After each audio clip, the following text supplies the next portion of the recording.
여러분, 안녕하세요. 저는 동탄에 살고 있는 이연수라고 해요. 저는 제가 남들보다 특별히 잘났다고 생각한 적도 없지만, 그렇다고 특별히 빠질 것도 없다고 생각하면서 살았던 것 같아요. 어렸을 때부터 줄곧 그랬어요. 사실 제가 자란 환경이 남들이 부러워할 만한 건 아니었어요. 어떻게 보면 그 반대였을지도 모르겠고요. 그렇지만 저는 제가 자란 환경이나 엄마가 저를 가르치고 키우신 방식에 감사하는 마음이 크답니다. 그랬던 저를 힘들게 한 일들이 생기기 시작한 건 제가 한 남자와 결혼을 결심하면서부터였어요. 그 남자의 어머니, 그러니까 저의 예비 시어머니와의 갈등이 너무 심했거든요. 제 이야기를 끝까지 들으시면 여러분들이 다소 놀라실 수도 있을 것 같아요. 저도 일이 그렇게까지 될 줄 몰랐고, 그런 일이 생기지 않았다면 오늘 저는 여러분들께 제가 어떻게 하는 게 잘하는 건지 모르겠다는 이야기를 하게 됐을지도 모르겠습니다. 그런데 어떤 일들이 일어났고, 그로 인해서 제 상황은 어느 정도 정리가 된 거예요. 일이 그렇게 되기까지의 일들을 여러분과 나누면서 힘을 얻고 싶네요. 그런 마음으로 제 이야기를 시작합니다. 저는 어릴 때부터 책임감이나 자립심에 대해서 남다른 교육을 받고 자랐어요. 아버지는 제가 초등학교에도 들어가기 전에 돌아가셨고, 엄마가 홀로 저를 키우셨거든요. 엄마는 고등학교를 졸업하고부터 외할아버지가 하시던 생선 장사를 도우셨고, 내가 중학생이 되고부터는 본격적으로 엄마가 그 일을 맡아서 하게 됐었어요. 그러니 엄마는 저를 키우시면서도 매일 새벽같이 시장으로 나가셔서 밤늦게까지 일을 하셨던 거죠. 늘 바쁜 엄마는 집에서 저와 함께 있어주는 시간은 적었지만 저는 엄마로부터 배운 것이 참 많았답니다. 그 중에서도 엄마가 제게 항상 하셨던 말씀, 가장 강조하셨던 게 있어요. 연수야, 이 세상에는 무엇 하나 거저 얻어지는 건 없단다. 그걸 알아야 해. 그런 것을 바라서도 안 되고 받아서도 안 된단다. 요행만큼 위험한 것은 없거든. 뭐든지 노력한 만큼 얻는 거야. 엄마가 다른 건 몰라도 그것만큼은 너한테 제대로 가르쳐 주고 싶어. 어찌나 자주 그런 얘기를 하셨는지 몰라요. 그리고 엄마는 말씀만 하신 게 아니었어요. 뼈에 새길 정도로 확실하게 가르쳐 주셨거든요. 저는 아주 어렸을 때부터 용돈을 그냥 받은 적이 없었어요. 뭐라도 했어요. 저는 잘 기억나지도 않지만 설거지나 청소 같은 걸 할 수 없는 어린 시절부터 엎드려 있는 엄마 허리 위에 올라가 밟는 안마를 하는 것부터 시키셨다고 해요. 그 외에도 할아버지 흰머리 뽑아드리는 거, 하다못해 노래 한 곡이라도 꼭 시키고 용돈을 주셨다고 하더라고요. 그렇게 자란 저는 노련한 대가로 누리는 성취감이 얼마나 달콤하고 값진 것인지 제대로 알고 있답니다. 제게 그것을 가르쳐 주신 엄마에게 늘 감사하는 마음이고, 또 누구보다 엄마를 존경하며 자랐어요. 생선장사라는 직업이 남들에게 내놓고 자랑할 만한 직업이 아니라는 것은 아주 어렸을 때부터 주변 사람들 반응을 보며 알 수 있었어요. 아빠는 안 계시고 엄마는 생선 장사를 한다고 하면 되게 불쌍하게 쳐다보거나 무시하거나, 그런 두 부류의 반응이 제일 많았던 것 같아요. 그러거나 말거나 저는 개의치 않았고, 진심으로 그런 엄마나 엄마의 직업을 부끄럽게 생각하지 않았어요. 성인이 되고 나이를 먹을수록 엄마를 더 존경하게 됐고, 저 역시 엄마에게 부끄럽지 않은 삶을 살기 위해 노력하며 열심히 살았던 것 같아요. 엄청나게 공부를 잘하는 건 아니었지만 나름대로 성실하게 했고, 사교육을 많이 받은 게 아니었지만 나쁘지 않은 성적으로 교대에 입학했어요. 4년 동안 착실하게 공부했고, 졸업 후에 임용시험을 보고 서울 시내 초등학교에서 교사로 근무를 하게 됐고요.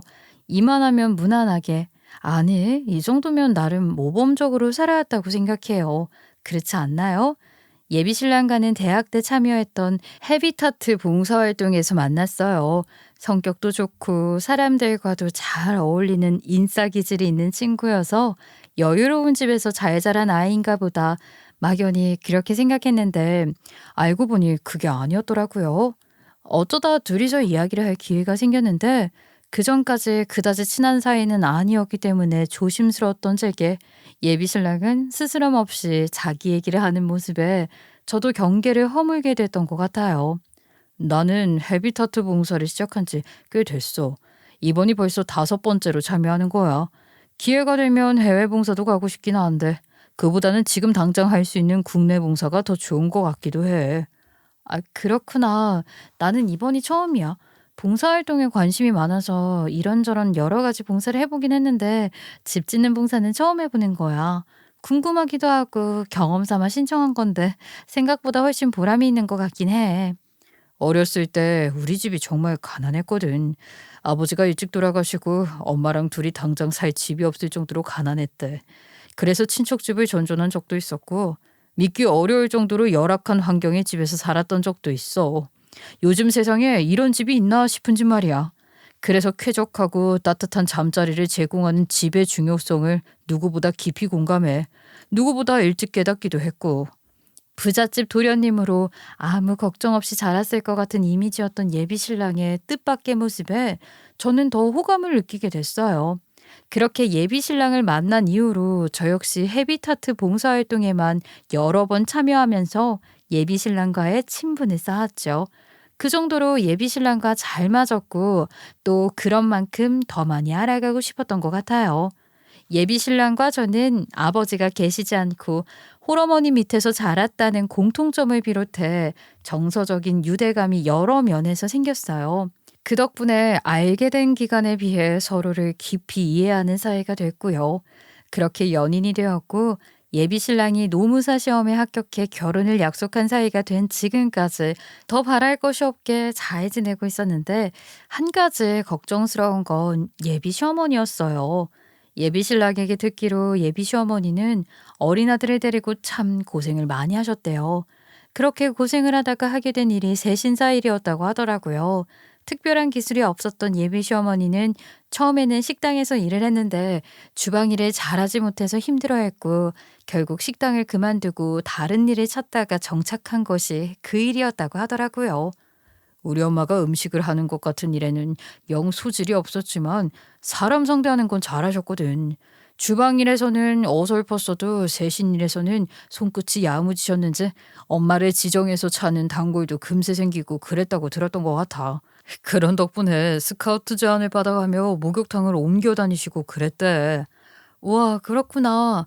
하긴 나도 몇 번쯤은 목욕탕에서 세신 서비스를 받아본 적이 있는데 어떤 분이 해주시는지에 따라서 많이 다르긴 하더라. 우리 학교 선생님들 중에도 세신사님 잘 만나는 게 미용실 원장님 잘 만나는 것만큼 어렵다고, 잘하시는 분 정보 공유해달라고 하시는 분들도 있고 그렇더라고. 어머님이 인기가 많으셨나 보네.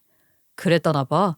그러다가 나름 고급 스파를 끼고 있는 사우나에서 일을 하게 되면서 말하자면 상류층 사모님들 상대를 많이 하게 됐고, 그러다 보니 어떻게 그런 사람들을 상대로 중매 서는 일을 부업처럼 시작했던 거래. 근데 그게 몇 건이 성사가 잘 되니까 입소문을 타게 되고 아예 그 일을 전문적으로 하게 된 거야, 엄마가.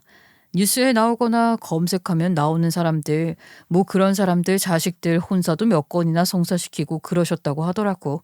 사실 난 그런 쪽으로는 관심이 없어서 엄마가 뭐라고 하셔도 잘 기억도 못해. 하여간 우리 엄마는 그러니까 마담뚜 같은 일을 하셔. 그러면서 돈도 뭐 적지 않게 버시는 것 같긴 한데, 솔직히 나는 엄마가 그런 일을 하면서 잘난 사람들한테 굽신거린다고 해야 하나? 그러는 게 좋지는 않아. 그렇게까지 해야 하나 싶고 말이야. 어머, 짐작도 못했어. 워낙 힘들게 살았다고 했어서 지금도 그냥저냥 사나 보다 했지. 어머님이 정말 대단하신 것 같아. 다 자기를 잘 키우려고 하신 일일 텐데 자기가 그렇게 생각하는 거 어머님이 들으시면 서운해하시겠다. 그렇게 생각하지 마. 난 어머님이 정말 대단하신 것 같아.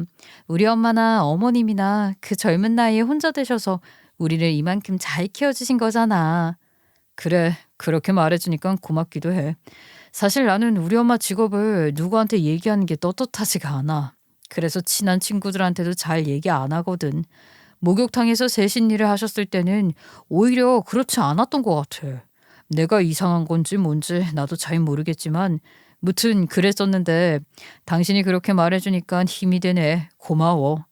고맙긴 뭘. 자기도 우리 엄마가 생선 장사하시는 걸로 나를 불쌍하게 여긴다거나 무시하는 눈빛을 보이지 않았거든. 나랑 결혼할 결심을 하고 그러고 나서도 우리 엄마 직업을 부끄럽게 생각하는 것 같지 않았고 말이야.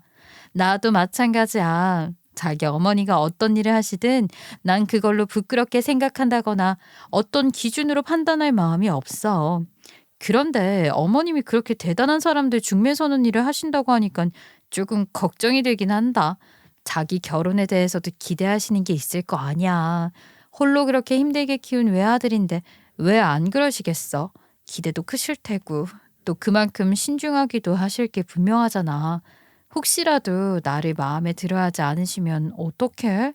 나 좀 자신이 없어지려고 해. 걱정된단 말이야. 아이고, 별 걱정을 다 하시네요. 자기만한 신부감이 어디 있다고 그래? 이렇게 예쁘고 야무지고 착하고 초등학교 선생님이란 직업도 어른들이 좋아하는 직업이잖아. 그리고 무엇보다 우리가 서로 이렇게 마음이 잘 맞는데 엄마가 뭘 더 바라시겠어? 엄마도 분명 마음에 들어 하실 거니까 걱정 붙들어 매셔. 아, 제발 그러셨으면 좋겠다. 어머님 만나 뵙는 게 이렇게 떨릴 줄 몰랐는데 정말 너무 떨려. 그러면서도 어떤 분인지 궁금하니까 얼른 만나 뵙고 싶기도 하고 그런 것 같아. 그렇게 기대 반 걱정 반의 마음으로 예비 시어머니를 만나게 됐는데요. 예비 시어머니에게 처음 인사를 드렸던 날, 그런 저의 걱정과 우려는 현실이 되고 말았던 거예요. 예비 시어머니는 조심스럽게 인사를 하는 제게 처음부터 좀 세게 나오시더라고요. 내 아들이 결혼하고 싶다고 데려온 며느리감이니까 그냥 말 편하게 할게. 그래도 되지? 따로 당부하고 싶은 말들도 있고 해서 우리끼리 좀 일찍 보자고 했어. 무슨 말인지 알지? 네, 그럼요. 말씀 편하게 해주시는 게 저도 더 좋아요, 어머님. 그리고 이렇게 저랑 따로 먼저 만나자고 해주신 것도 좋았어요. 편하게 대해주세요. 어머님이 그렇게 해주시는 게 저도 더 편할 것 같아요. 솔직히 내 입장에서는 아가씨, 아니 이름이 뭐라고 하더라? 연수? 하여간 네가 내 며느리감으로 썩 마음에 드는 건 아니야. 이리저리 말 돌려 하는 건 내 성격에도 안 맞고 서로 피차 피곤한 일이니까 그냥 내가 단도직입적으로 말할게. 들었는지 모르겠지만 내가 거의 전문직 혼사만 맡아놓고 중매를 서고 있거든. 그러니까 제일 확실하게 아는 거지. 노무사가 전문직 중에서 최상위 직군은 아니지만 그래도 내 아들이 키도 크고 인물도 좋고 무엇보다 인성이 좋잖아. 얼마든지 1등 신부감 골라줄 수 있지. 있고 말고. 네, 어머님 잘 알고 있어요. 상영 씨 좋은 사람이고 또 어머님이 전문적으로 혼사 맺는 일을 하시니까 얼마든지 좋은 조건, 저보다 더 좋은 조건의 신부감을 만날 수 있을 거라고 생각해요. 그렇지만 저희가 서로 마음이 잘 맞고 서로에 대한 신뢰나 존중, 그런 것들이 누구보다 깊고 단단하거든요. 믿고 지켜봐 주시면 정말 잘 살게요. 아이고, 그런 말이야 누가 못해. 연애해서 결혼하겠다는 애들 붙잡고 물어봐. 다 너처럼 말할 거다. 그렇지만 부모가 보기에는 그런 게 다가 아니지. 보이는 게 더 많단 말이야. 나 같은 사람은 오죽하겠니? 솔직한 말로다가 너는 등급을 매기기도 어려워. 여자 직업으로 초등교사 선호하는 사람들이 지금도 있긴 하지만 그런 사람들은 어차피 내 고객들 중에는 있지도 않고, 사실 나도 그렇다. 초등교사가 언제적 말이니? 게다가 홀어머니라는 건 치명적인 핸디캡이지. 얼핏 듣기로 시장에서 무슨 생선 장사를 하신다고? 뭐 더 들을 것도 없을 것 같아서 자세하게 물어보지도 않았지만 대충 그런 조건이면 정말 등급이 안 나오는 수준이야. 내노라 하는 집안 자제들, 난다긴다 하며 잘 나가는 그런 사람들 혼사를 다 내가 성사시켜줬는데 정작 내 아들 혼사는 망한 거지. 망친 거나 다름없지 뭐겠니? 내 아들이 저렇게 고집을 부리니 자식 이기는 부모 없다고 어쩌겠나 싶은 마음인 거야. 너 소개해주겠다고 밥 먹자고 하는데 도무지 마음이 내켜야 말이지. 그래서 너를 먼저 만나서 이런 얘기라도 해야 내 마음이 좀 편해질 것 같아서 따로 먼저 보자고 한 거야. 어쩔 수 없어서 결혼을 시키긴 하겠지만 내 마음이 좋지는 않다는 걸 너도 알았으면 한다. 예비 시모의 말을 듣는 제 마음도 그랬어요. 저도 어쩔 수가 없는 거잖아요. 네. 어머님 말씀, 어머님 입장 어떤 건지 이해할 수 있을 것 같아요. 솔직히 걱정했던 부분이기도 하고요. 그렇지만 어쩌겠어요. 어머님이 그러셔도 저 역시 상영 씨가 좋아서 포기할 수가 없는걸요. 기대에 못 미치시더라도 조금만 더 지켜봐 주세요. 실망하시지 않게 좋은 모습 보여드릴게요. 예비 시어머니가 그렇게 나오더라도 제 입장에서 할 수 있는 말이라곤 저렇게 원론적인 이야기밖에는 없더라고요. 무슨 말씀을 어떻게 할 수 있었겠어요. 그리고 저한테 그렇게 직접적으로 이야기를 할 정도니 예비 신랑에게도 이미 할 말씀을 다 하신 거 아니겠어요? 또 예비 시어머니가 어떤 사람인지 예비 신랑이 제일 잘 알 테니까 예비 시어머니가 저를 두고 뭐라고 하더라도 예비 신랑이 제게 미안해하지 않길 바라는 마음도 있었어요. 그래서 나중에라도 예비 신랑에게 서운한 내색을 하지 않았거든요. 저를 그렇게 최대한 티를 내지 않고 예비 시어머니가 그래도 마음을 조금 돌려주시기를 기다리고 있었는데 예비 시어머니의 태도는 그다지 나아지지 않았어요. 그렇지만 저희도 그런 예비 시어머니의 마음이 좋아지길 마냥 기다릴 수도 없는 노릇이니 상견례를 진행하려고 했죠. 그래서 예비 시어머니에게 먼저 날짜 같은 걸 상의 드렸어요. 그랬더니 예비 시어머니가 뭐라고 하셨는지 아세요? 날짜야 뭐 맞추면 되니까 알아서 하고 한정식 집은 무슨 한정식 집이야. 그렇게 거창하게 할 거 없다. 기껏 밥 한 끼 먹는 건데 무슨 그런 집에서 상견난다고 그레이드가 올라가는 것도 아니고 달라지는 거 하나 없잖아. 다 그만두고 내가 아는 식당으로 잡을 테니 그렇게 알아. 에이, 엄마. 아무리 그래도 연수랑 내가 얼마나 고심해서 고른 식당인데 그렇게 단칼에 잘라버리세요. 그 식당 비싸긴 해도 다른 집처럼 돈만 비싸게 받는 집도 아니고 여러모로 평가가 좋은 집이니까 가서 기분 내고 맛있게 먹어요. 네? 그러니까 그 기분이라는 게 나을 것 같지가 않다니까 그러네. 상견례만 그런 데서 하면 뭐하니. 알맹이가 그게 아닌 걸 내가 제일 잘하는데 뭔 소용이냐고. 그냥 간단하게 하자. 엄마, 연수도 있는데 자꾸 그렇게 말씀하시면 어떡해요? 이제 그만하시고 상견례 하면서 마음도 좀 풀고 그러세요. 그럴 작정으로 연수랑 저랑 정말 많이 생각해서 고른 거라니까요. 네, 어머니, 그렇게 해주세요. 저희가 모시게 해주세요. 아이, 참 됐다니까 그러네. 그냥 간단하게 하잔 말이다. 그게 내가 편하겠다고 알겠니? 여기 내가 잘 아는 식당인데 너희 어머니 일하시는 시장이랑도 가깝고 괜찮은 곳이야. 여기로 잡을 테니까 날짜랑 시간만 알려다오. 국밥집? 엄마, 농담하시는 거죠? 아이, 상견례를 어떻게 국밥집에서 해요? 엄마도 엄마지만 저희가 장모님도 모시는 건데 어떻게 국밥집으로 모시냐고요. 그냥 저희가 예약한 곳으로 가세요. 아니, 얘가 왜 전에 없이 고집을 부릴까? 그 이미 망친 혼사인데 상견례고 뭐고 그런 거 남들 하는 것처럼 한다고 뭐가 달라지겠니? 달라지는 거 아무것도 없는데 쓸데없는데 돈 쓰지 말고 그거라도 아껴. 너희 둘이 부담한다고 하지만 어차피 아들 네가 다 낼 거 아니야. 엄마가 그거 모르겠어? 교사 월급 얼마나 된다고? 아휴, 내 팔자야. 내가 정말 속이 상해서. 엄마도 많이 참고 있는 거니까 더 말하지 말자. 연수야, 네가 대답하렴. 알겠니? 아무리 좋게 말씀드리고 설득을 하려고 해도 예비 시어머니는 막무가내로 나오셨어요. 그렇게 저한테 공을 던지시니 어쩌겠어요.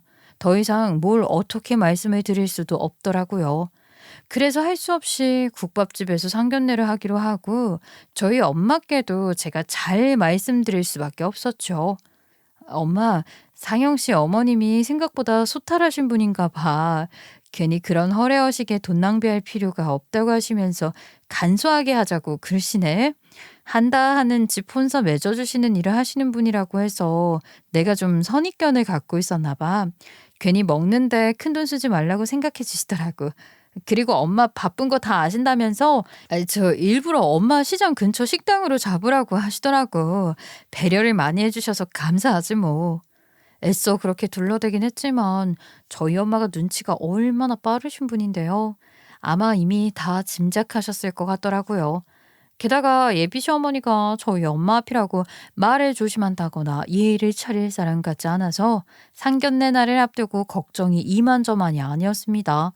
그렇게 걱정하던 상견례 날이 되었고 상견례 자리에는 예비 신랑과 저 그리고 예비 시어머니가 먼저 도착했어요. 에휴, 장사하는 사람들이 시간관념이 철저한데 너희 어머니는 좀 다르신 것 같구나. 일부러 사정 생각해서 시장 바로 앞에 있는 식당으로 잡았는데도 제일 늦게 오시고 말이야. 아유, 엄마도 참. 우리가 너무 일찍 온 거지. 아직 시간 한참 남았어요. 엄마가 서두르는 바람에 우리가 너무 일찍 도착한 거예요. 됐다 이놈아. 됐고 이 집이 순댓국, 해장국, 내장탕, 전골 다 하는 집인데 국밥집이라고 해도 그냥 그저 그런 국밥집이랑은 달라. 퀄리티가 있는 집이지. 그런 만큼 가격도 결코 싼 집이 아닌데 내가 오늘 살 테니까 감사히 먹으렴. 연수 너희 엄마 생선 장사 하신다는데 맨날 비린내만 맡을 거 아니니? 오늘은 고기 냄새 좀 맡으시라고 특별히 이 집으로 오자고 한 거야. 그리고 장사하는 사람이 자리 오래 비우고 그러는 것도 아니니 얼른 드시고 바로 장사하러 가시면 될 거 아니냐. 예비 시어머니의 변함없는 태도에 저는 그저 한숨만 나왔어요. 엄마가 오셔도 그런 예비 시어머니 태도는 달라질 것 같지 않았고 저희 엄마도 그런 예비 시어머니를 그냥 보아 넘기실 분은 아니었거든요. 정말이지 진짜 폭풍 전야 같았어요. 그리고 얼마 지나지 않아 엄마가 국밥집 문을 열고 들어오셨는데 엄마가 들어오자마자 여기저기 드르륵 드르륵 의자 뒤로 빼는 소리가 요란하게 들리더니 국밥집에서 식사하시던 분들이 득달같이 엄마에게 인사를 하러 달려오는 게 아니겠어요? 예비 시어머니의 말대로 엄마 시장 근처 식당이니 엄마를 알고 있는 사람들이 많긴 한가 보다. 저도 그냥 그렇게 생각했고 아마 예비 시어머니도 그때까진 그렇게 생각했을 거예요. 엄마에게 인사를 하며 서로를 사장이라 칭하는 것으로 보아 주변에서 장사하는 사람들인가 보지. 예비 시어머니는 그렇게 애써 침착한 척 하더니 점점 당황하는 기색이 역력해졌어요. 그도 그럴 것이 그 사람들이 엄마를 대하는 태도가 유난스러울 정도로 깍듯했거든요. 조금 과장하자면 무슨 조직의 보스, 대통령, 회장님 모시듯 안절부절 못한다고 할 정도로 엄마를 대하는 게 너무 보였어요. 아이고, 다들 밥 먹다가 이게 무슨 뭐 하시는 겁니까? 그만하시고 하시던 식사 맛있게 하십시오. 나도 약속 있어서 온 건데 계속 이러면 내가 불편하지. 편하게 밥 먹고 가고 싶으니까 다들 식사하시라고요. 엄마가 그렇게 너스레를 떠신 후에야 다들 자리로 돌아가시더라고요. 그런데 결정적으로 국밥집 사장님이 오셔서 하신 말씀에 예비 시어머니는 결정타를 맞았어요. 아니 대모님이 연락도 예고도 없이 어쩐 일이세요. 이 시간에 이런 데 오실 분이 아니신데 갑자기 귀한 분이 등장하시니 다들 이렇게 놀라는 게 당연하지 뭘 그러세요. 귀한 분 오랜만에 모시게 돼서 영광입니다. 오신 김에 이따 좋은 말씀도 좀 해주고 가세요. 아이 사장님, 이분이 그렇게 귀한 분이신가요? 대체 누구시길래 뭐 하는 분이시길래 다들 이렇게 난리예요? 제가 뭘 잘못 알고 있는 건지 정신이 다 없네요. 어머, 일행으로 오신 거 아니셨어요? 그런 것도 모르고 만나러 오신 거예요? 아유, 우리 지역에서 이분 모르면 간첩이죠. 이분으로 말할 것 같으면 시장을 꽉 잡고 있는 터줏대감에 상인들 고민도 다 들어주시고 해결도 해주시는 대모님이시잖아요. 이분 아버님도 보통 분이 아니셔서 다들 존경하는 분이시고 아주 대를 이어서 우리 시장을 지켜주는 분들이라니까요. 아이고, 그래요? 시장에서 장사를 오래 해서 그렇다는 거죠? 서로 다 잘 알고 그런 거 말이에요. 아유, 그 정도가 아니죠. 상가는 물론이고 일대 건물도 몇 개나 갖고 계시는 분이시잖아요. 그런데도 정말 열심히 사시는 분이시니 진짜 존경하는 거고요. 저도 정말 존경하는 분이시거든요. 그 말을 들은 예비 시어머니는 생각지도 못한 상황에 기함하며 귀까지 빨개지더라고요. 너무 놀라서 뒤로 자빠져도 몇 번에 자빠질 것 같은 표정으로 아무 말도 못하고 정신이 나간 것 같았어요. 예비 시어머니가 정신을 못 차리는 동안 저희 엄마는 침착하게 상견례를 주도했고 간소했던 음식만큼이나 상견례도 아주 간단하게 끝이 났죠. 그리고 며칠 뒤 그제야 정신을 차렸는지 예비 시어머니가 제게 연락을 해 둘이 따로 만났는데 예비 시어머니는 표정부터 아예 다른 사람이더라고요. 예, 연수야. 너는 무슨 애가 참, 애가 왜 그러는 거니? 그런 얘기는 짐작했어야지. 그렇게 중요한 얘기를 안 하고 사람 놀라게 만들고 그래. 그렇게 저를 타박하는 듯한 말을 하는데도 얼굴은 그저 싱글벙글인 거예요. 너는 그런 얘기를 결혼할 남자에게도 자세하게 안 한 거야? 우리 상영이도 너희 엄마가 그렇게 대단한 분이신 건 몰랐던 눈치던데 말이야. 외할아버지 때부터 오랫동안 수산시장에서 생선을 파셨다는 건 알고 있었고요. 엄마가 수산시장 상인분들 사이에서는 대모처럼 불린다는 거 정도는 제가 얘기해서 상영 씨도 알고 있었어요. 아이고, 그런 게 중요한 게 아니잖아. 그렇게 알부자였다는 걸 감쪽같이 숨기고 있었어. 그런 걸 어떻게 그렇게 숨기고 있니? 얘도 참. 그래. 그러니까 너희 집 상가랑 건물이 다 합해서 몇 개나 있는 거냐? 지금 시세로 따지면 재산이 얼마쯤 되는 거야? 수산시장도 뉴타운으로 재미 제대로 보시는 거 아니니? 등등 아주 숨도 안 쉬고 물어보시더라고요. 저도 그런 건 잘 몰라요. 어차피 그건 엄마 재산이고 제가 자세히 알아야 하는 것도 아니고 관심도 없거든요. 얘가 뭘 몰라도 한참 모르는 소리를 하네. 큰일 날 소리지. 결국 네가 물려받을 네 재산인데 그 미리미리 알아두고 관리도 해야지. 무슨 소리 하는 거니? 저희 엄마는 그걸 제게 물려주시기보다는 더 의미 있는 곳에 쓰실 거예요. 혹시 물려주신다고 하더라도 저 또한 엄마 뜻을 이어받아 관리를 해야 한다고 생각하고요. 제가 엄마 재산을 두고 그 외에 다른 생각 같은 건 할 수도 없어요. 그래, 알았다. 뭐 그런 건 차차 얘기하면 되고 우선은 내 아들 사무실부터 하나 내주시라고 하거라. 남의 밑에서 일 배우는 거 오래 할 필요 뭐가 있니? 바로 독립하는 게 100번 낫지. 병원 차리는 것처럼 돈이 많이 드는 것도 아니고 그 사무실 하나 내주면 되는 건데 그건 일도 아니지 않니? 어머니, 저희 엄마는 절대로 그런 걸 해주실 분이 아니시고 저 역시 그런 부탁은 드릴 수가 없어요. 드리고 싶지도 않고요. 저희 힘으로 이뤄내는 즐거움을 느끼며 살고 싶어요. 상영 씨도 같은 생각이고요. 너는 정말 몰라서 그러는 거니? 일부러 모르는 척을 하는 거니? 그게 상영이 게 본 마음이겠어? 너희 집 돈도 없는 것 같으니까 그런 거지. 여유가 되고 처가덕 보일 수 있으면 보는 거지. 그거 싫다는 사람 없다? 예, 그건 당연한 거야. 아유, 이제야 급이 좀 맞는 것 같네. 이 와중에 어찌나 다행인지. 그래도 이제는 내가 어디 가서 누구한테 말이라도 꺼낼 수 있게 됐지 뭐야. 예비 시어머니는 그렇게 혼자 들떠서는 저희 엄마 재산이 다 자기 것이 된 것처럼 굴더라고요. 저희 엄마가 그렇게 할 리도 없지만 저부터도 그럴 마음이 전혀 없었어요. 그리고 그렇게 나오는 예비 시어머니가 저와 엄마를 무시하던 때보다 더 싫었습니다. 그렇게 새로운 갈등이 생기게 된 거예요. 그 문제로 저와 예비 신랑의 알콩달콩 즐거웠던 결혼 준비는 순식간에 악몽이 되고 말았어요. 저와 저희 집을 무시했던 예비 시어머니는 말로 수도 없이 제게 상처를 주긴 했지만 아들 결혼에 대해서는 다 포기한 듯 거의 모든 것을 내려놨었거든요. 그런데 엄마의 재력에 대해 알게 된 순간 바라는 게 너무 많아진 거죠. 혼수랑 예단 얘기부터 다시 좀 하자. 내가 그냥 아무 말 없이 너희들 하고 싶은 대로 하라고 했던 건 기대할 게 아무것도 없어서 그랬던 거지. 이제 그게 아닌데 그럴 수는 없지 않겠니? 너희 어머니도 그 정도 체력이 있으신데 너를 날로 시집 보내겠다는 생각은 아니실 거 아니야. 그렇지? 결혼 준비에 쓰려고 제가 취직해서부터 들고 있었던 적금도 있고요. 상영 씨는 그동안 계속 공부를 했으니 모아놓은 게 있지도 않고 신혼집 마련도 해야 하니 제가 가진 것만으로는 부족해서 대출을 좀 받을 생각이긴 해요. 처음부터 결혼 때문에 엄마 도움을 받을 생각 같은 건 해본 적이 없거든요. 넌 정말 생각하는 게 어떻게 그러니? 넌 네 생각만 해? 오늘 나랑 이야기하고 나면 집에 가서 너희 엄마랑 다시 제대로 상의를 해보려. 우선은 신혼집 문제는 내가 상영이랑 얘기하마. 네가 어느 정도 해올 수 있는 능력은 되는 집애라는 걸 알았으니까 나도 그에 맞게 신혼집 장만은 해줘야 하지 않겠어?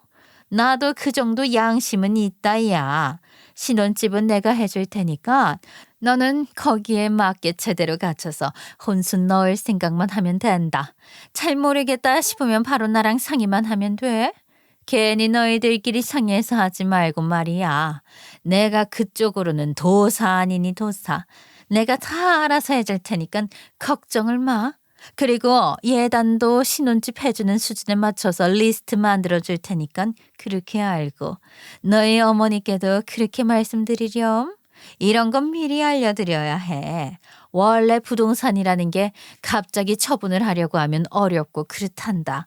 현금 자산이 얼마나 되시는지 뭐 그런 걸 도통 아는 게 있어야 말이지. 하여간에 그러니까 미리미리 상의를 드리란 말이다. 알겠니? 아니, 저기 어머님, 저희 엄마는 혼순이 예단이니 그런 거에 부모가 큰돈 들여보내는 걸 누구보다 싫어하시는 분이시고요. 저도 그렇게 배우면서 자랐어요.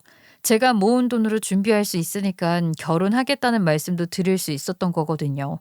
이만큼 키워주신 것만 해도 감사한데 제가 모아놓은 돈이 없는 것도 아니고 제 힘으로 얼마든지 할 수 있고 제 힘으로 할 수 있는 만큼 할 생각입니다. 그건 어머님께서 이해를 해주셔야 할 것 같아요. 상영 씨랑은 이미 다 이야기 끝난 거거든요. 신혼집 해주신다는 것도 감사하긴 한데요. 신혼집 해주시니까 혼수며 예단을 거기에 맞춰서 하라고 하시는 거면 저는 신혼집도 마음만으로 받아야 할 것 같아요. 어머님이 원하시는 수준으로 제가 할 수가 없을 것 같습니다. 어머 이해 좀 봐. 그러니까 뭐니? 신혼집을 해줄 거면 그냥 해주고 헌순이 예단이니 그런 건 바라지도 말라는 거야?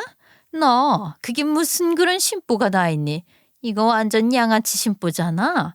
예, 다른 건 그렇다 치고 우리 상영이 사무실이라도 먼저 해결 좀 하렴. 그거라도 어떻게 해놓으면 다른 건 차차 얘기하는 걸로 하고 말이야. 저 어머님 말씀드렸잖아요. 그건 안 되는 거라고요. 엄마가 갖고 계시는 상가가 몇 개고 건물이 몇 개인 거랑 상관없이 그런 도움은 받을 수도 없고요. 도와주시지도 않을 거예요. 어머님이 포기를 해 주셔야 할 것 같아요.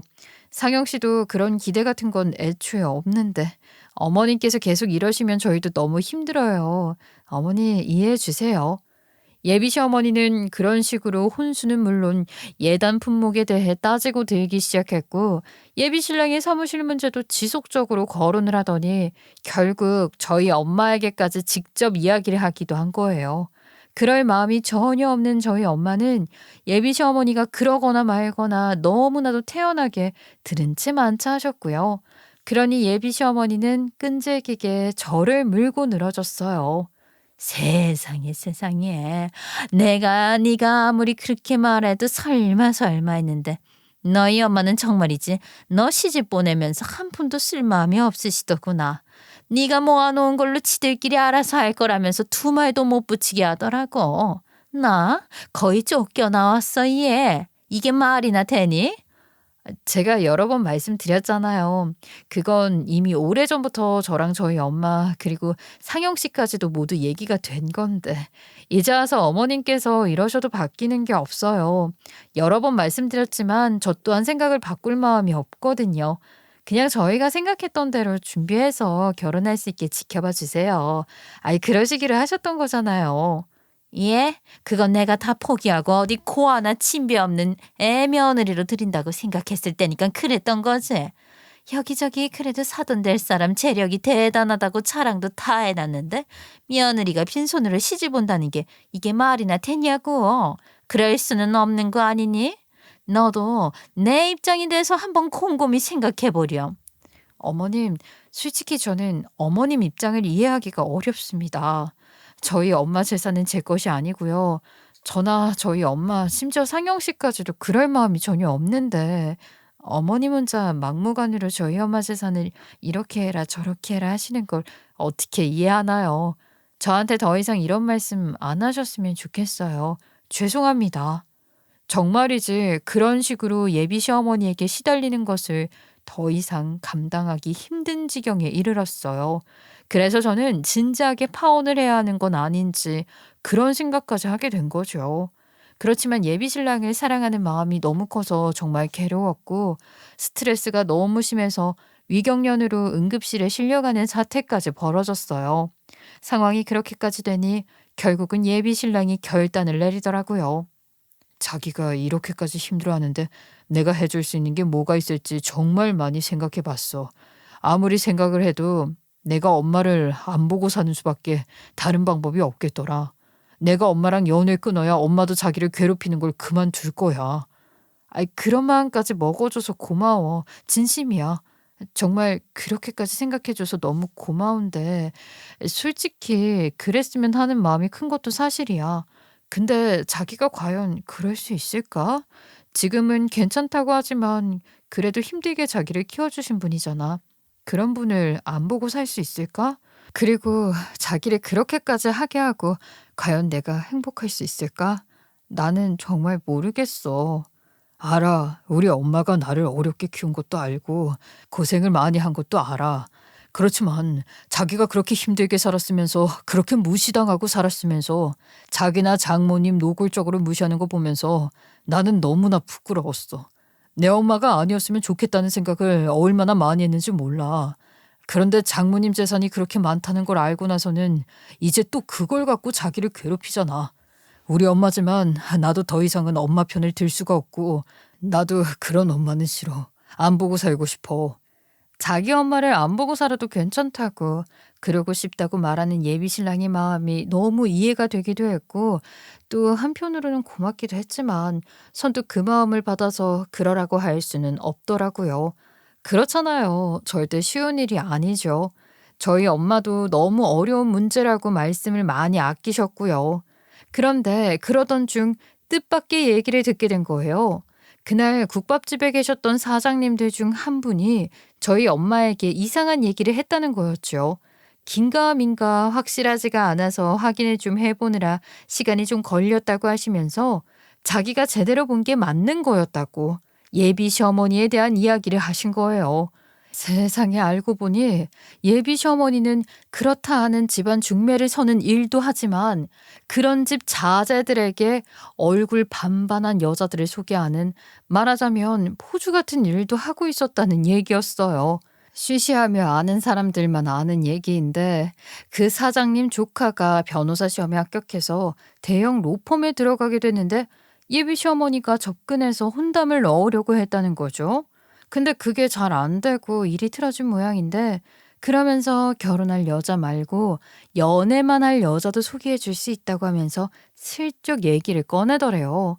그 사장님 조카는 기겁을 해서는 그런 건 필요 없다고 했다는데 그 바닥에서는 예비 시어머니가 이미 그런 일도 해주는 사람으로 소문이 나 있더라는 거죠.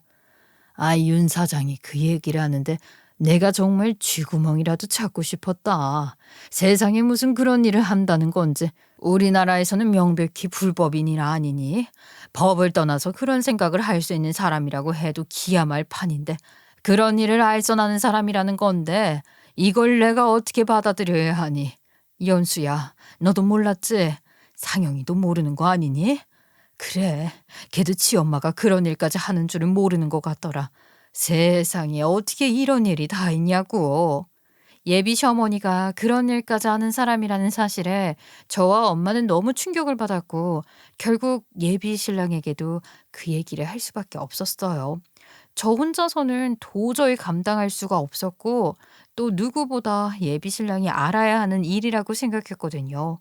그리고 어차피 알아야 할 일이라면 제가 알려주는 게 좋을 것 같았어요. 누구보다도 예비 신랑이 가장 큰 충격을 많이 받은 것 같았죠. 당연한 거라고 생각했어요. 그래서 어떻게 됐을 것 같으세요? 자기 엄마를 안 보고 살겠다는 예비 신랑의 생각에 제가 쉽게 동의하고 예비 시어머니와 연을 끊고 결혼 준비를 하고 있냐고요? 저도 그렇게 상황이 흘러가지 않을까 생각했어요. 여전히 제 마음은 찜찜하고 불편하지만 그래도 전보다는 조금 수월하게 예비 시어머니와의 연을 끊어낼 수 있지 않을까? 그런 생각을 했던 것 같거든요. 그런데 예비 신랑은 저보다 훨씬 단호한 사람이었습니다. 예비 신랑이 자기 엄마를 경찰에 신고했거든요. 예비 신랑은 그 사실을 알게 된 후 며칠간 몸이 아플 정도로 힘들어했어요. 제가 위경련을 일으켰던 거랑 같은 거 아니겠어요? 그 정도로 극심한 스트레스에 시달렸고 그 와중에도 예비신랑은 고심 끝에 결심을 한 거였더라고요. 예비신랑은 자기 엄마 핸드폰을 몰래 털어서 몇 가지 단서를 확보하고 경찰에 신고를 했고 현재 예비 시어머니는 구속 수사를 받고 있습니다. 저와 엄마는 예비 신랑의 그런 결단을 전혀 예상하지 못했고요. 많이 놀랐어요. 그만큼 예비 신랑을 다시 보게 된 것 같아요. 예비 시어머니를 안 보고 살 수도 있다고 했던 예비 신랑이었지만 엄마에 대한 애틋함이 있다는 것을 모르지 않는데 그런 결단은 아마도 진심으로 자기 엄마를 위해 내린 것이었다고 생각해요.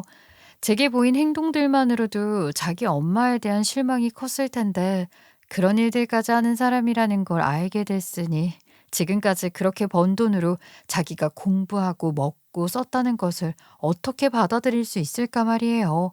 그러니 엄마가 죗값을 받고 진심으로 죄를 뉘우치고 새 사람이 되기를 바라는 마음으로 신고를 했을 거예요. 예비 시어머니는 구치소에 수감이 된 상태로 조사를 받고 있는 중에 제게 연락을 해왔어요. 꼭 할 말이 있으니 한 번만 면회를 와달라고 하더라고요. 조금 망설여지긴 했지만 수감까지 된 사람이 저에게 무슨 해코지를 할지는 못할 거라고 생각했고 또 한편으로는 인간적으로 안 됐다는 마음이 들기도 해서 한 번은 만나보자는 생각으로 면회를 갔죠. 예비 시어머니는 짐작대로 저를 붙들고 하소연을 하더라고요. 연수야. 그래, 와줘서 고맙구나.